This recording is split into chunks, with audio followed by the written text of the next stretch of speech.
Welcome to Congresswoman Escobar's Town Hall on Police Accountability and the George Floyd Justice and Policing Act of 2020.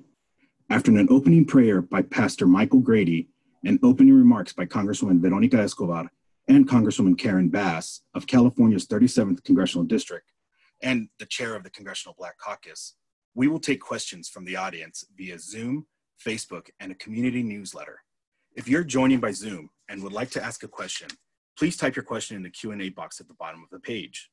When we begin our Q&A portion of the call, I'll invite you into the conversation to ask your question. And if you're joining us on Facebook Live, please type your question below the video and I will ask your question during our conversation. Again, if you're joining us through Zoom and would like to ask a question, please type your question in the Q&A box at the bottom of your screen. And if you're joining us on Facebook Live, please type your question below the video. First, I would like to start with a prayer from Pastor Michael Grady. Pastor Grady is the pastor at Prince of Peace Christian Fellowship Church and has long been a community activist. Pastor Grady, the floor is yours, sir.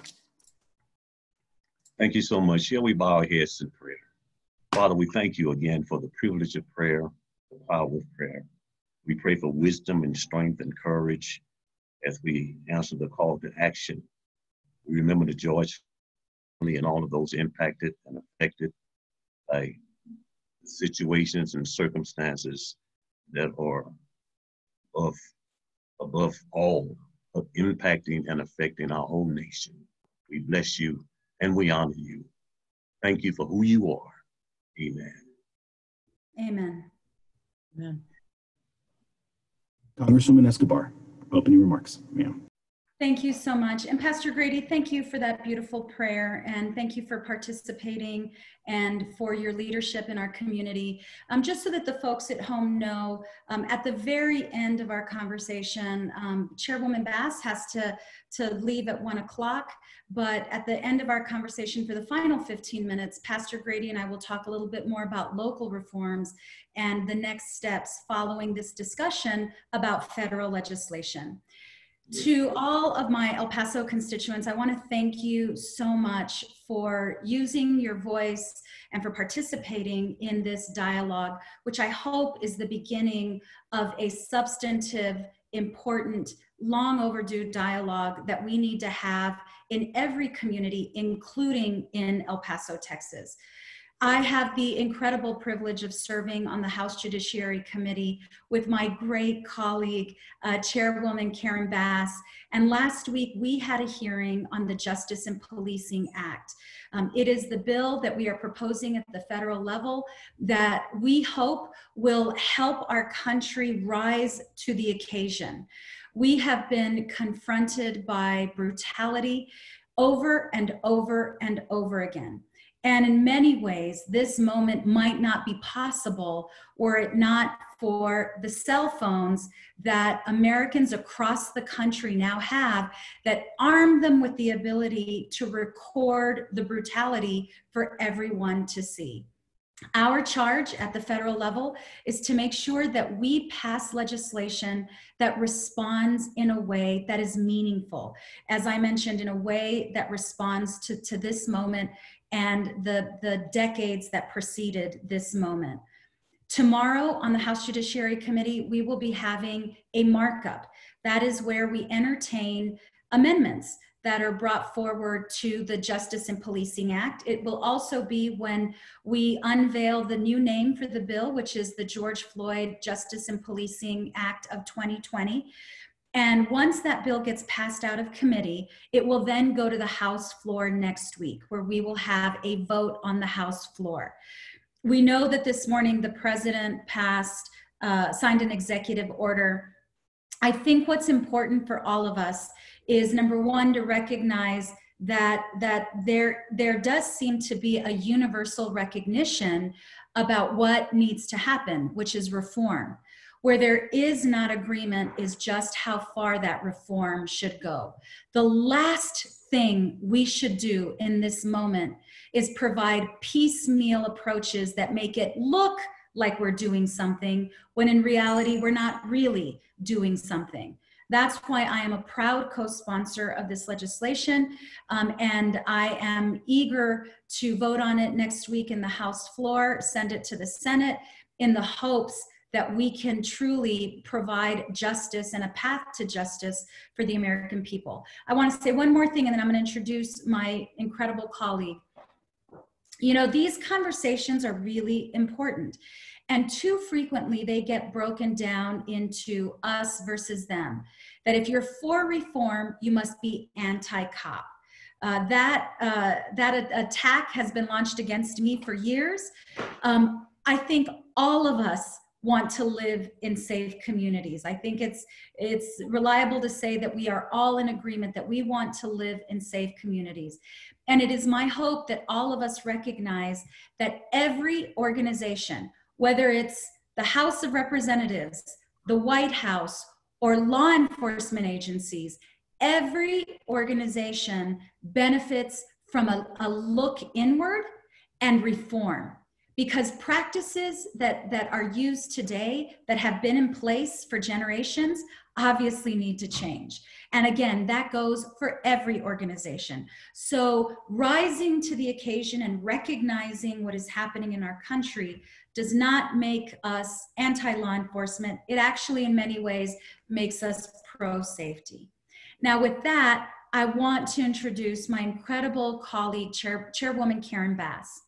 In 2018, Congressmember Karen Bass was elected to serve as the 26th chair of the Congressional Black Caucus.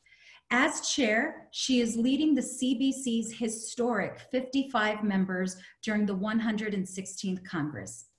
Chairwoman Bass is currently serving in her 5th term representing California's 37th Congressional District in the Los Angeles area where she was born and raised.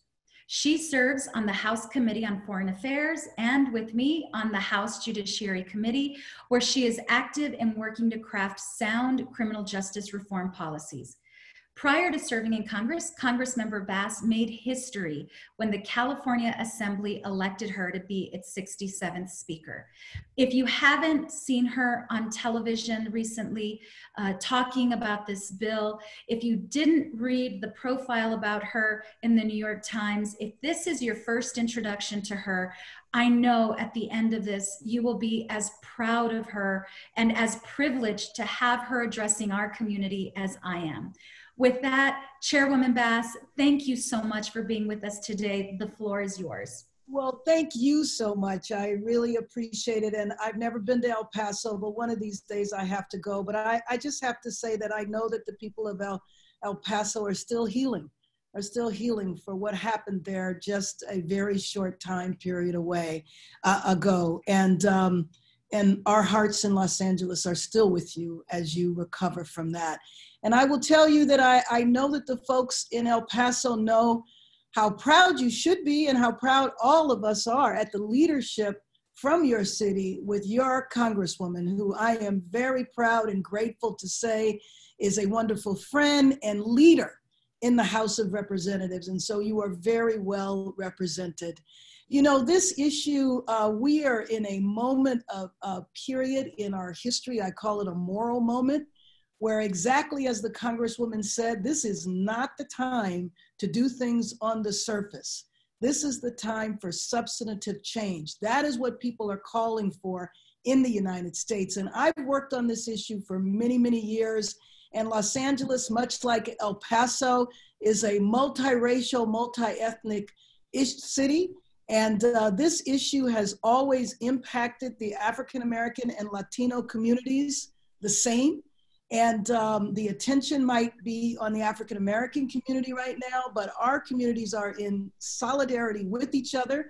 And in Congress, we have a Black caucus, a Hispanic caucus, Asian Pacific Islander caucus, and a Native American caucus. And we stand together on this issue with our white colleagues who are very much moved by it as well.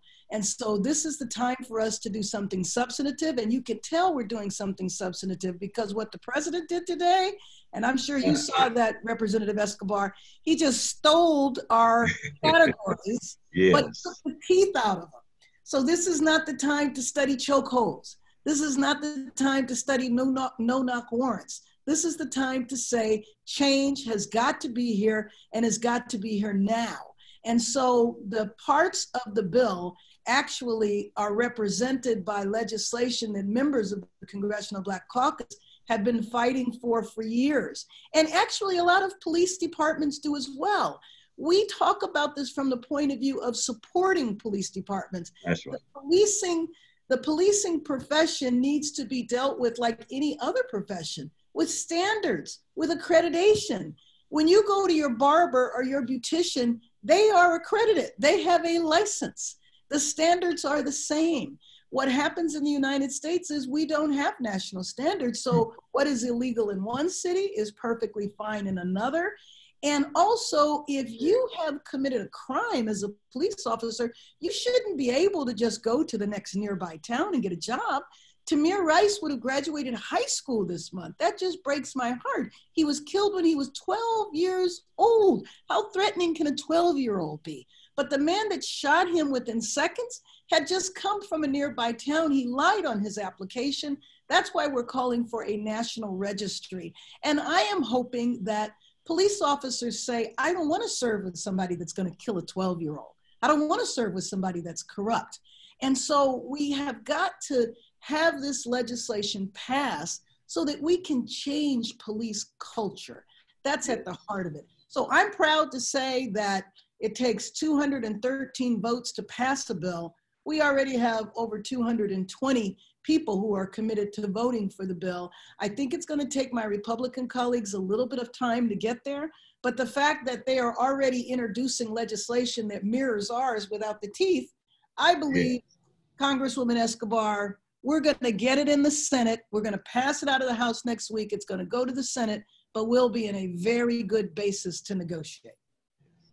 Amen. That's right. Amen. Thank you so much, Chairwoman. I hope you all can see why she is such a powerful force in the House of Representatives, and why she was selected to lead the Congressional Black Caucus, and why Speaker Pelosi chose her to take the lead on this legislation. We're now going to move into a Q&A phase, and I'm going to kick it back over to my Chief of Staff, Eduardo Lerma. We want your questions on the bill. I want to urge folks to go to my website, escobar.house.gov, subscribe to my newsletter. Everyone on my newsletter received a copy of the bill. We want to make sure you get a copy. We want to make sure you have access to it so you can read it, so you can read the summary. And today's conversation is to ask questions about the bill, for us to answer questions, and to have this very important beginning, opening conversation. Eduardo, I'll kick it back over to you.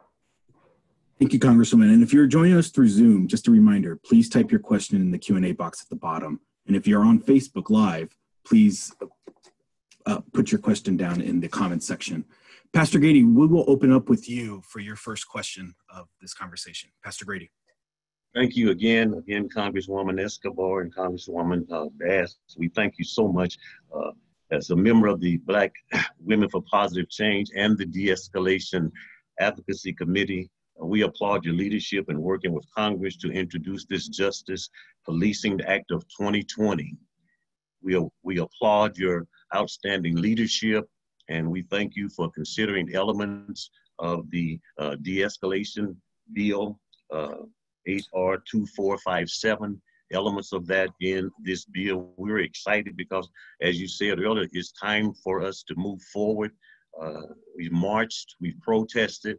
It's now time to move forward with legislation. And so we applaud your courage as you lead the Congressional Black Caucus. And I feel like I am an honorary member. My question, though, in response to HR 2457, the de-escalation bill, is as many citizens as possible in America, we are trying to encourage to be skilled in de-escalation techniques of violence, to have broader knowledge of de-escalation techniques which are needed for individuals who find themselves possibly sleeping in a car at a Wendy's in Atlanta, or standing outside the store in Minneapolis, yelling and screaming while the police killed George Floyd. We need de-escalators in every part of our society and community. And we want to be able to move nationally as well as locally, and really opening up de-escalation centers in every corner of the nation. one of the challenges in the de-escalation that if we just limit it to the police officials, we find in that position where there would not assistance for those individuals who may be having different kind of call for de-escalation, i.e. a person is pulled over or a person is sleeping in the vehicle. He's approached by police officers. Move toward getting a breathalyzer or a test. Again, the situation that we just seen play itself out again over and over again. So we believe citizens, religious leaders, clergy, civil and social leaders need to be taught in the techniques of de-escalation, so to bring down the climate and sort of give alternative to this kind of policing that ends up most of the time in the loss of life. So my question is, would it be possible to add an amendment to the Justice and Policing Act 2020 that might include training of not only the law enforcement, but citizens and professionals in area aspect and area of consideration? Thank you. Pastor, I think I heard everything you were saying. You were cutting in and out a little bit. The de-escalation piece is that you are referring to a specific bill. The de-escalation piece is in the bigger bill. And, okay. I will tell you that justice in policing, we believe, is the beginning. There are a lot of other things that we need to do. Right now, we tried to focus this narrowly on the police, but I hear what you said, and I believe we're going to be doing a lot of additional information, a lot of additional legislation, and we will certainly keep that in mind. So the main thing you were saying is de-escalation for people who are not necessarily the police, correct? Yes, that is correct. Yeah, and, that is correct. When I think of what happened at the Wendy's, yes. I think of Dylan Roof. Dylan Roof killed 9 people. Yes. Do you remember when he was arrested? Mm-hmm. He said he was hungry. That's correct. Got him a hamburger, that's right. Didn't even pull their guns on him. 9 people he killed. Yes. And that man's crime was falling asleep in a takeout line. Yes, that's correct. And it is different from city and locale, because even during the August 3rd carnage here in El Paso, I watched the arrest. It was very peaceful. The guy hopped out of his car. He held his weapon up, and he was really arrested without incident. So yes, de-escalation is very important, that when a call is given for police, we need to have some other professionals. Mental health issues, drug issues may be a part of this particular situation, and we need to learn how to de-escalate as much as possible. Thank you so much for hearing my question. Grady, I want to jump in and also echo what Congresswoman Chairwoman Bass said. This first bill, as comprehensive as it is step number 1. So I can tell you, I've been contacted by colleagues because I'm on judiciary who've told me they want to do more, and we need to do more. So I believe this is going to be the beginning of other bills that we're going to be passing. But I think, as you and I will discuss at the end of this call, and as we have a conversation next week on another town hall, there is an important critical role for local reform that must happen, and El Paso is not exempt. So we will be talking about that once we get past the federal discussion. Thank you, Pastor Grady. Eduardo, next question. Thank you, Congresswoman. We have an anonymous attendee on Zoom who asked a question regarding what can citizens in the respective cities do to move their city councils and mayors in the right direction now? And what should municipal leaders do to move their cities in the right direction? Yeah, so the question is, what can municipal leaders do? The answer is a lot. The chairwoman mentioned, we are in agreement that there need to be federal standards, because unfortunately there are far too many cities that are not doing enough. And so this is our response to that. In the absence of having cities look at uniform best practices and adopting those, We're good. The bill that we want to pass should be the floor. It should be the bare minimum. And we believe, I believe that local governments can do a lot more because local governments control the purse strings. And local governments are the ones who make the decisions about local policies. For example, the chokehold. That is something that local governments can and should have banned a long time ago. You look in Texas, for example, the cities of Houston and Dallas already banned chokeholds. I believe Austin is looking at doing it as well. And so there is a lot that local governments can do. And I think it's up to citizens in communities to stand up and be heard and demand that change and demand that reform. Eduardo, next question. Thank you, Congressman. We have our first question from Facebook Live. We have a Maria Escobar, no relation, I believe. What is the likelihood of this legislation passing the Senate, since gun control legislation has been bogged down in the Senate as well? Well, I will tell you, just to draw a comparison, when we had gun control legislation, you didn't have Republicans rushing to do their own versions of the bill. You heard crickets from them, nothing. You heard the president in front of everybody say, oh, we can do this on assault weapons. We can do this, we can do that. And 24 hours later, he ran the other direction.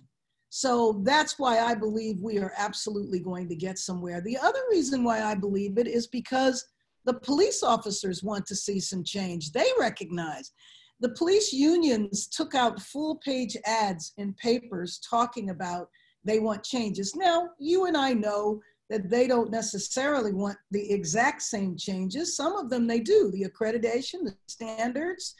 They don't want to work with bad cops, but some of the ones that we're proposing, they are opposed to. You don't expect it to be 100% in sync.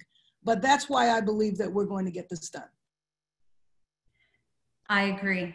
I agree. You know, I think also, can I tell you, the power of the protests is too overwhelming for them to deny. The fact that there are hundreds of thousands of people marching in the streets, that it is still happening, they cannot look the other way. And that is the power of using your voice and of using the power that you do have to draw attention to issues. I must remind everyone that it's not just in the nation, it's all over the world.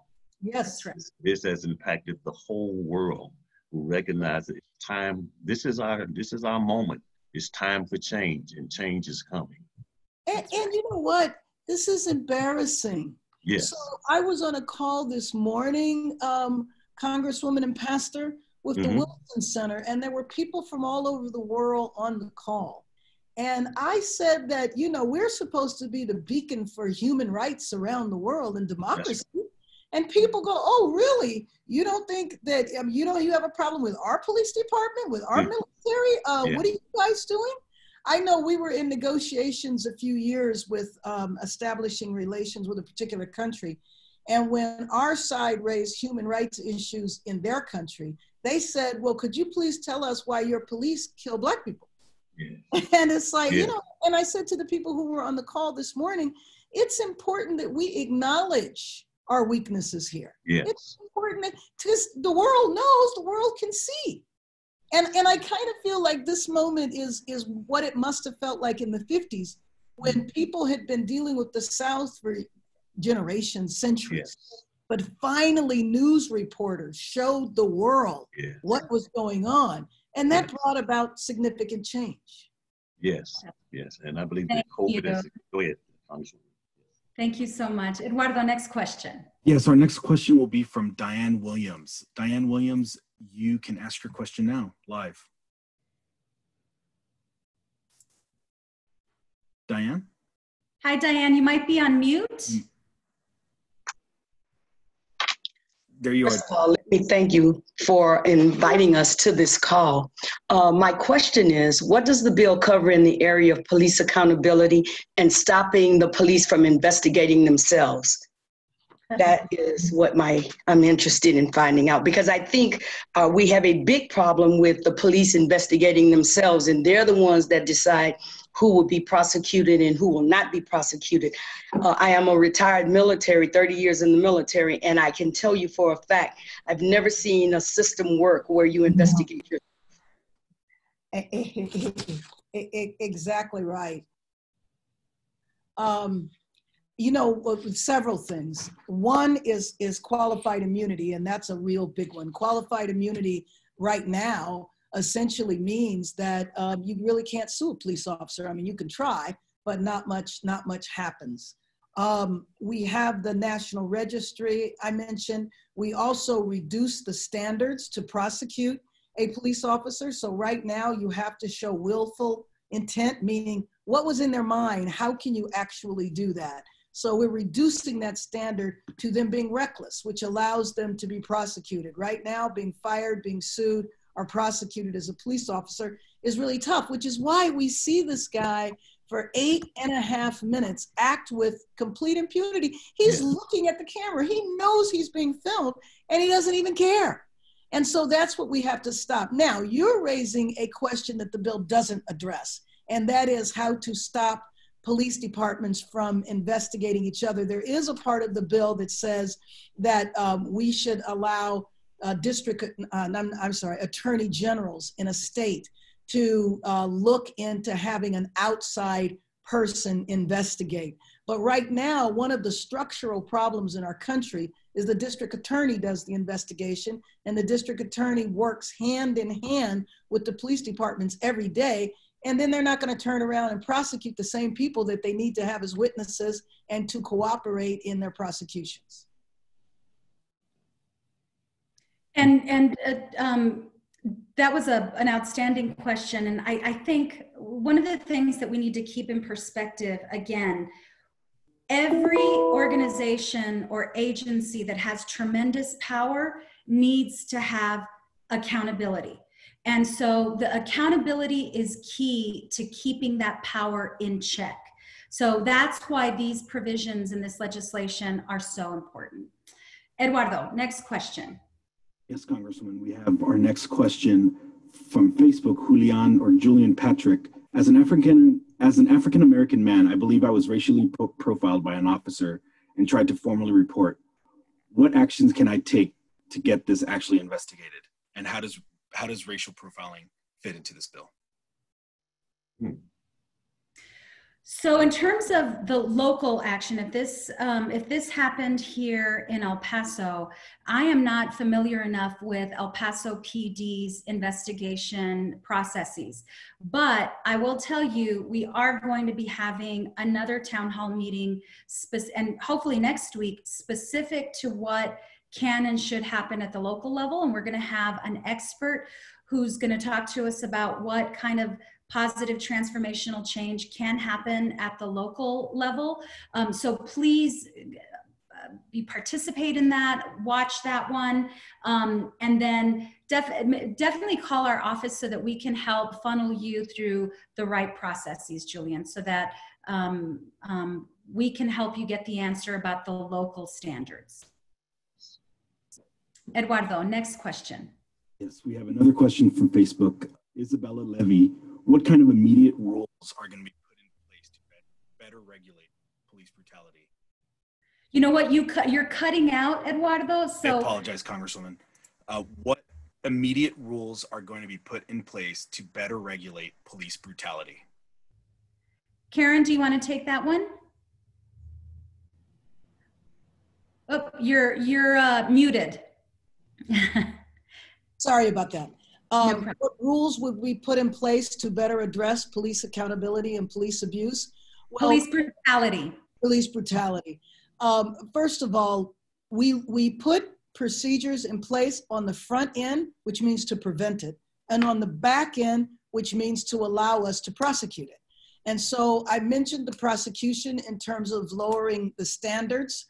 I also mentioned the National Registry, which means if you do commit abuse, brutality, it will be known, you should be fired.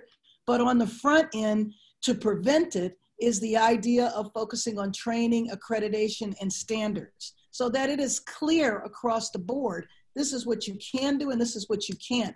At the end of the day, it's about the culture of police. Yes. It really is. And I think that the public pressure is really going to help with that. But I also think that we put police in really bad positions, because what we have done in our country over the last 3 decades, if not longer, is we've put the police in charge of our social, our health, and our economic problems. Like in my city, for example, in Los Angeles, we have 60,000 people a night sleeping on the street. The homeless population is that big. We have a jail in Los Angeles called Twin Towers, which we say is the most expensive mental institution in the country. We criminalize social and economic problems. We need to stop doing that. We divested from our communities. We need to invest in our communities so that the police responsibility then becomes narrowed. So there's a lot of things that we have to do on the front end to prevent, and on the back end to show that there are consequences and you cannot act with impunity. And I want to, that's absolutely right. I want to add a couple of things. And, you know, it's just before our town hall meeting, I participated in an Armed Services Committee subcommittee hearing on the disparate treatment for minorities in the military when it comes to military justice. And our experts talked about how one example was a Black service member who was 6 minutes late to a meeting and was then put through a court-martial process. And that never in his career had he seen that happen. It was a really incredible hearing and incredible testimony. But one of the things we've learned on armed services is the lack of data, which then helps us put in place policies and processes. But first we've got to get the data. Examples like that to bring to light to create change. And we need to do more of that in policing at all levels, whether it be federal, state, or local. And part of what's in the bill, in order to come back to the question and to add what Representative Bass mentioned, is body cams and dash cams. And one of the things that I also want to say is we're not just putting these items, these necessary items for combating police brutality in the bill, but we want to provide the resources as well to accompany the standards that we're creating. But body cams and dash cams, what they do is they help us root out the bad elements, and they help protect the dedicated professionals. And so it works to protect good cops, and it works to expose bad cops, and it helps in the effort to combat police brutality. So that's another element of the bill that addresses that. Eduardo, oh yes, Pastor. Yeah, one of the challenges I think is that communities are going to have to get involved in this process. I grew up in a time where police walked the beat, they walked the streets, everybody in the community knew who they were. And so there was sort of a watchful eye throughout the entire community. And I think we relegated so much of what we need in having a reasonable course of a normal life to someone else, so outside of our community. Many of the police in Ferguson, for instance, most of the police don't live in the community. They commute into the community. I'm from the Midwest. And so you have an all-Black community being policed by people that don't look like them, don't associate with them. So I really call on civic and social leaders in our communities to rise up, and we can take back our communities by actually policing our own communities and adding to the mistreatment or taking away from the mistreatment of our citizens. Thank you so much, Congresswoman. Eduardo. Representative Bass, did you want to add something? I was just going to say quickly, it was the same thing in Minnesota. I think it was over 90% of the officers did not live in Minneapolis. That's correct. Yes. Wow. Eduardo, next question. Yes, ma'am. And body cams was a question that Keith Brown on Facebook had. So thank you for addressing that for him. Next question will be from Fernando Garcia on Zoom. Fernando, you are live. Hi, Fernando Garcia, the Executive Director of the Border Network for Human Rights in El Paso. I have a couple of questions. Hopefully they are not that difficult. The first one is that we believe that community and civilian oversight is a very important element in police reform. So the question is how this is going to be, how this is reflected or will be reflected in the legislation that has been introduced in terms of creating accountability provisions for police departments. And secondly, we all know that there are systems in place, criminalization and militarization systems that actually are targeting our communities at the local level and so in many times at the federal level, how we're going to target those systems in place that criminalize and militarize communities of color.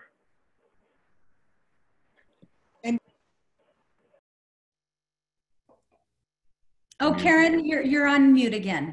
I couldn't hear the first part of his question. I So know the part one is civilian oversight. Does our bill address that? And number two, do we address militarization? Yes, the bill does address both. The bill provides for civilian oversight, and civilian oversight with teeth, it does, meaning subpoena power. And then also in terms of militarization, yes, it does. But it does target specific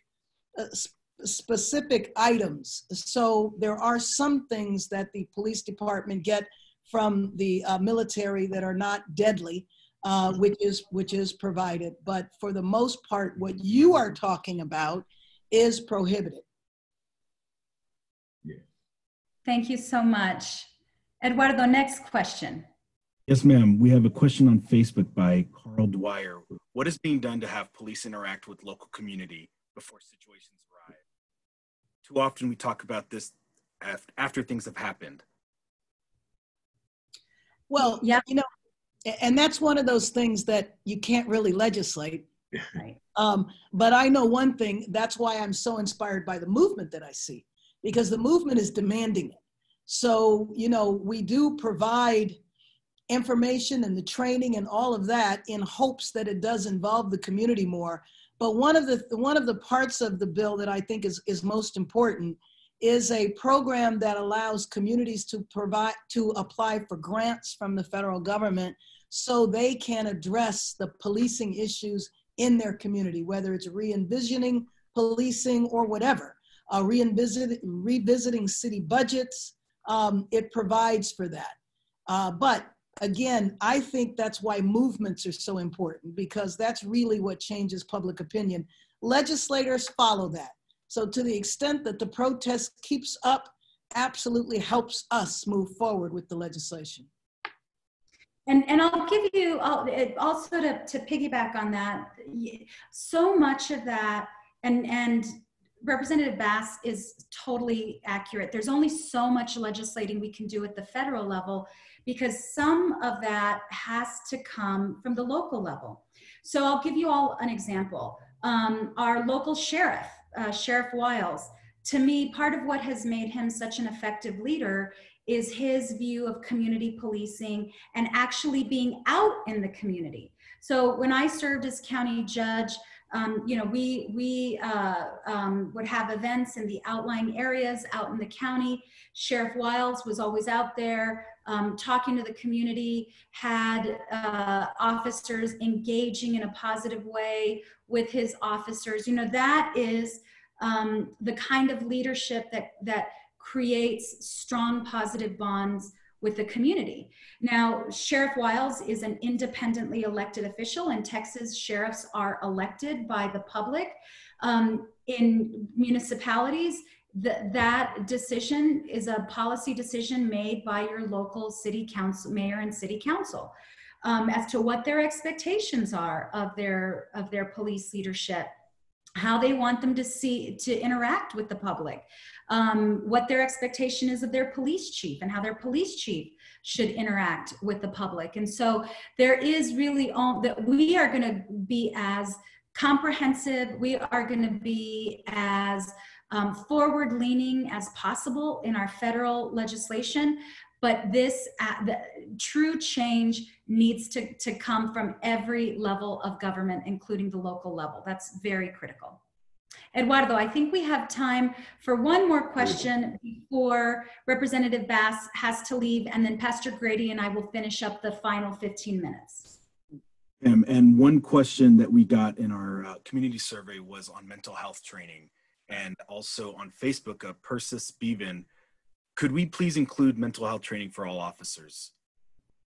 You know, we are providing for training in general, but that absolutely has to be a key component. And I know that a couple of my colleagues, again, this is one bill. There's a lot more that we need to do. And I know that one of my other colleagues has already introduced legislation around mental health specifically.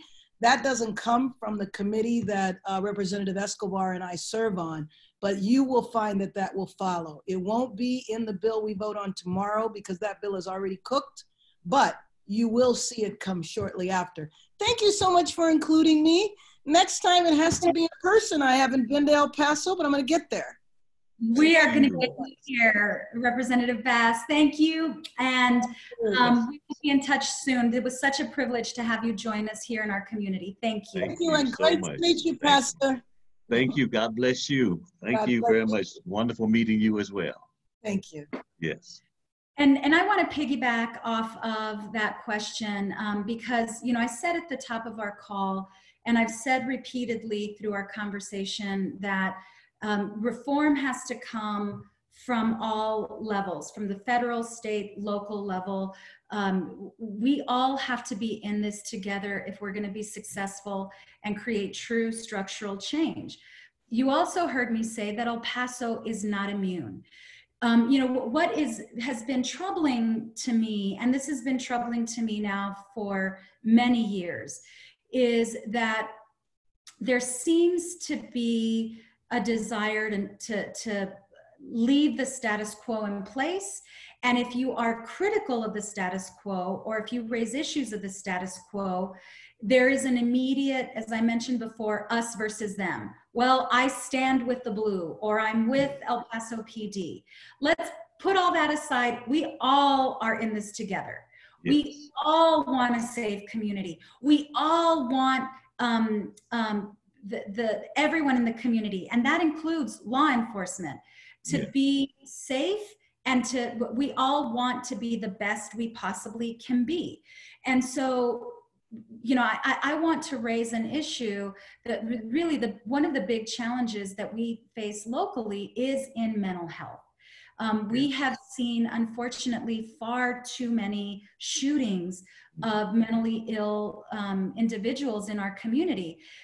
Number one, how horribly traumatizing to the family, and should the individual survive, in some cases they have survived, in other cases they have not, how incredibly horrific and traumatizing for the mentally ill individual, but also how horribly traumatizing for the law enforcement agent who shot the person suffering from a mental breakdown, how traumatizing to live with that pain if that person died at your hands.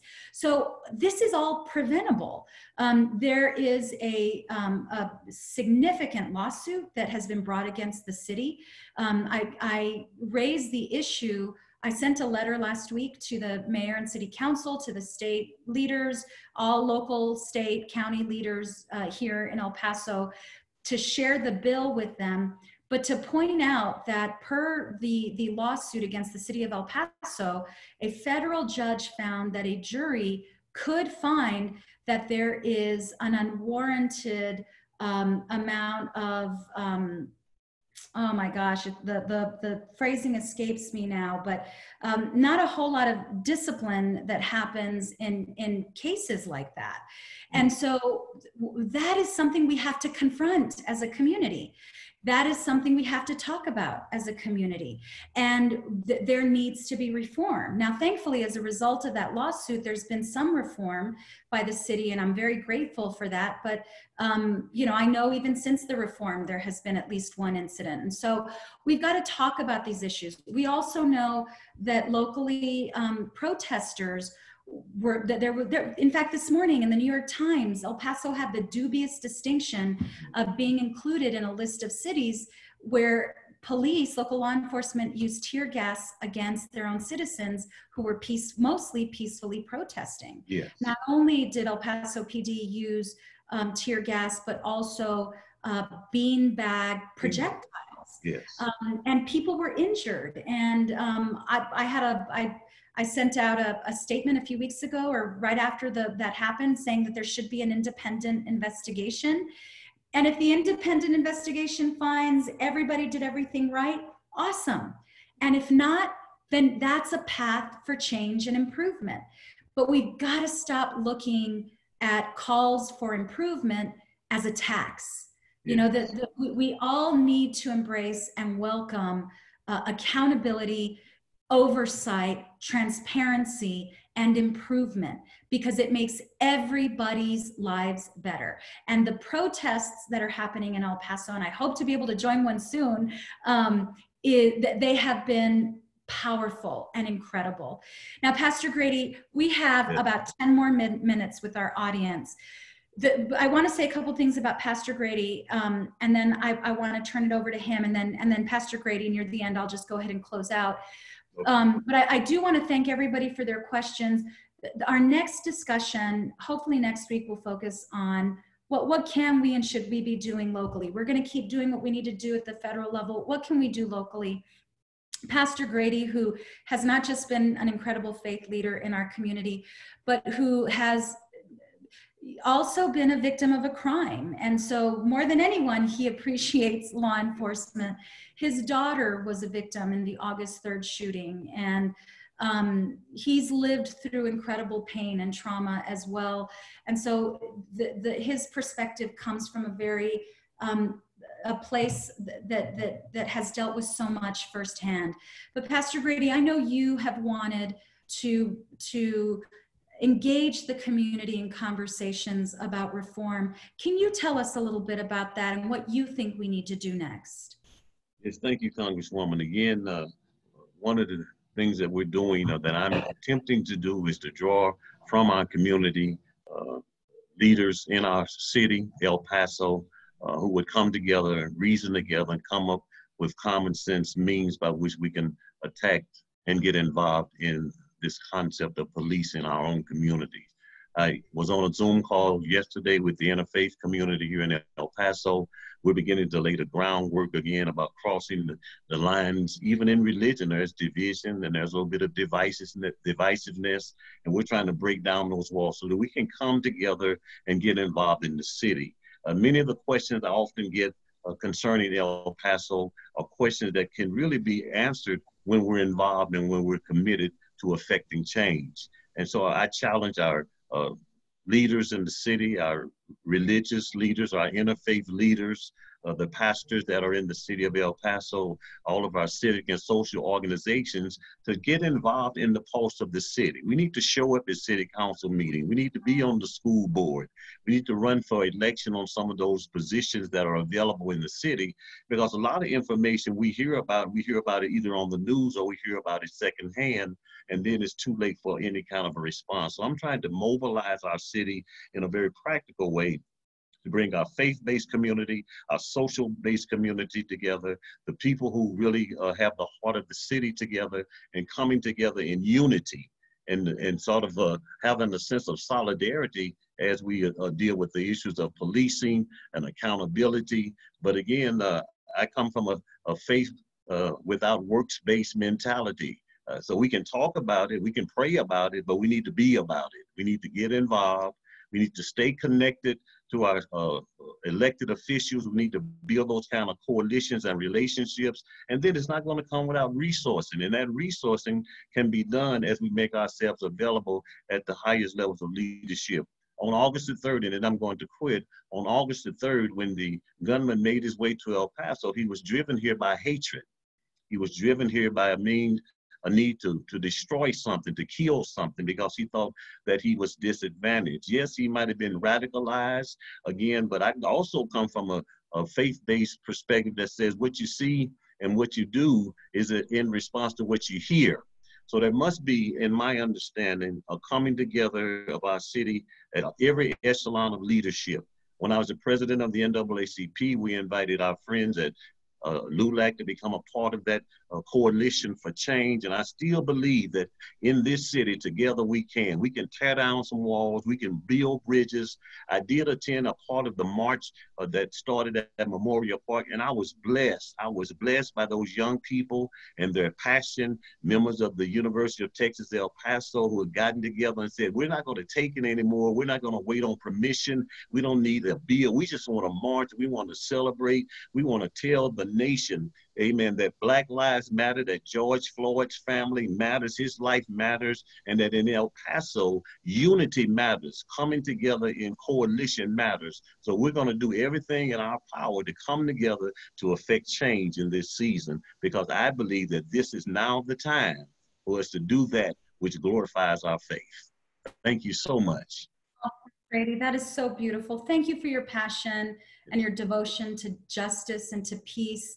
I feel so fortunate to be able to work alongside you and with you, and so just we in El Paso are so lucky to have you.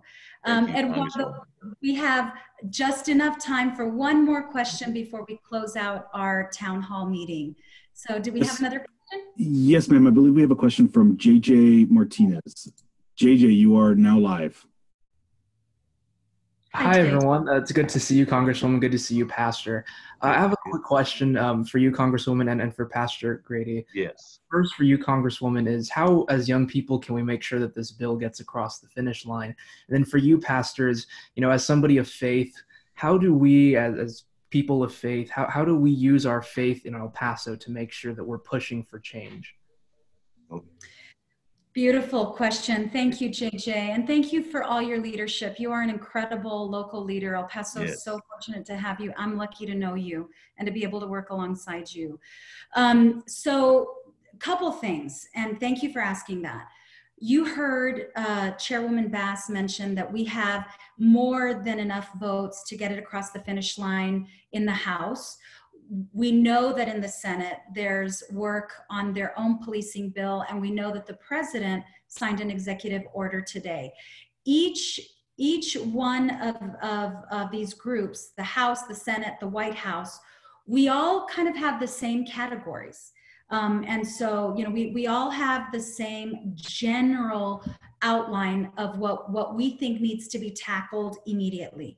Here's the big difference. Our legislation comes with teeth and with a commitment to funding the changes that need to happen. What I'm seeing from the Senate every single day is we've been getting reports about what we're gonna, you know, eventually probably have to compromise on. What we're seeing from the Senate is every day more of a watering down, watering down, watering down. Same thing with the White House. It's even more watered down than what the Senate is attempting. So the question is for us, how do we make sure that we get the strongest possible bill that's passed out of the House, Senate, and signed by the White House, where the president will have to sign it? I think we cannot let up on the pressure. The hundreds of thousands of people marching in the streets has been incredible. And as I mentioned, I hope to be able to join one of those very soon if I don't have to be in DC. But I think we have to keep the pressure up. And I think we have to make it clear as an American public that we will not settle for a tepid response, that we will not settle for a study or for attempts to make it look like we're doing something when we're really not. The time for talk is over. It's time for action. And this bill has to be the first of many to create true structural changes. And it has to be the beginning of state reform as well as local reform, which can do many of these things today. But JJ, I hope that answers your question. And Pastor Grady, I'm gonna let you answer the second part of the question. Yes, thank you again, Congresswoman. Yes, the first thing for the faith-based community is that we talk about laws and legislations and policing, but there are laws already available within the faith-based community that does not allow us to be separatists, does not allow us to discriminate. Love is the call word for the day. And so one of the ways that the faith-based community can really respond in this season is be available in unity. There's enough division. That I was told years ago the most segregated hour in America is on Sunday morning. There's a need for us to come together as a faith-based community to beseech the kingdom together, to work together in unity, in coalition, and to be out on the front lines. I said often that when they took prayer out of the school, when they voted to take prayer out of the school, there were some believers around the table. They just kept their mouth shut. So it's time out for silence. We need to get involved. We need to take back our city. We need to break down those walls of denominationalism and religiosity and traditions and customs and come together. For at the end of the day, we're leaving legacy in this city. And I want people in Dallas and Houston to look to El Paso for that kind of leadership in the interfaith community. I believe that we can really be the beacon city if we just come together, black, white, brown, whatever your ethnicity and culture. We are all men and women of God, created in his image, and we want to leave a legacy of hope for this next generation by trusting in the arm of faith and in the love of one another. That's just my solution for the 21st century here in the great city of El Paso, Texas. Thank you, Congresswoman. I love that. Leading with love. That should be the El Paso path. Absolutely. To everyone who participated today, thank you so much for giving us this hour. This will be on Facebook if you want to share it with your friends. El Paso is very fortunate that we had the opportunity to hear from Chairwoman Karen Bass, who is leading the way with her leadership position on the Congressional Black Caucus and her vast experience on criminal justice issues.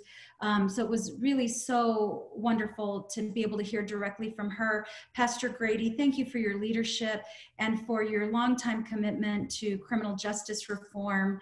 You know, we said it time and again, you know, the wonderful spiritual phrase of if we want peace, we have to work for justice. So I hope this first conversation of many that need to be held in our community so that we acknowledge and face what should be happening in our community and that we lead with love to create that change and make space for it. We will be sure to share with you all information about our next conversation, which, as I mentioned, will focus on local reform and what can be done via local reform. And we hope that our local leaders join us in that conversation as well. Yes. Until then, you all please be safe, and thank you so much. Thank you. Bye-bye. Bye.